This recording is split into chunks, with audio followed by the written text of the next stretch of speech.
Ravel Morrison is in limbo. It's Lazio, what next for the wasted talent who Fergie adored? On July 9, Ravel Morrison tweeted, "One day I will write a book about my whole life, you sick will never understand it until it's told.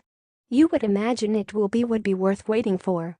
With a few notable exceptions, Peter Crouch, Tony Cascarino, footballers' autobiographies tend to be dull affairs.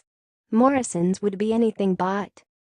And Sir Alex Ferguson, branded as the finest to emerge from Manchester United's lauded academy, turned 25 in February. Already, there has been enough drama to fill hundreds of pages. As for a title, Crossroads may not be a bad one because, once again, the freakishly talented kid from Wythenshawe stands at another one. Lazio appeared to have become the latest employer to give up on Morrison. Word is that, while he has a year remaining on his contract, the Romans are happy to see him leave for nothing. Despite what would appear to have been a successful loan spell in Mexico, with the aptly named Atlas, globe-trotting Morrison is set to go on the road again. What next? It is a question he is used to.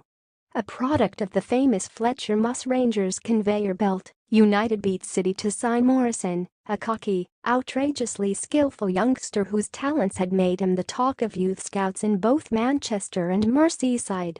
The party piece, tapping stricken opponents on the head as he glided past them, added to the aura. As Rio Ferdinand revealed the other week, Ferguson pulled him and Wayne Rooney to one side to show off his latest jewel. "Look at this kid," Ferdinand recalled his old manager as saying, "He's better than you, Rooney, when you were a kid, he's better than you, Rio, better than Ryan Giggs when you were kids. This is the best kid you'll ever see." Ferdinand also considered Morrison the finest young talent he had seen at United, and that includes Paul Pogba. The pair were coached by Warren Joyce to win the 2011 Youth Cup, but it was Morrison who was the star of the show. Pogba is said to have idolized him. Ferguson's exultation would eventually turn to exasperation. Suspicions that Morrison's choices were maybe not what they should have been, and that he was mixing with the wrong crowd, lingered. They were confirmed in a Manchester courtroom. It was February 2011, 4 months after his United debut in a Carling Cup win over Wolves, when Morrison narrowly avoided prison, being slapped with a 12-month referral order after admitting 2 counts of witness intimidation. The punishment related to threats made to a mugging victim in an effort to stop him giving evidence against 2 people, described in court as friends or associates of Morrison, who were accused of carrying out the attack. During one call to the victim, the court heard, Morrison told him, "You don't know me anymore, you don't know what I'm capable of." A district judge described his behavior as appalling. You would imagine her summings up had nothing on the response from Ferguson.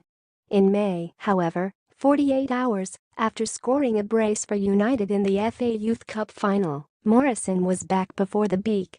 This time a further charge of assault was dropped when Morrison's girlfriend refused to testify.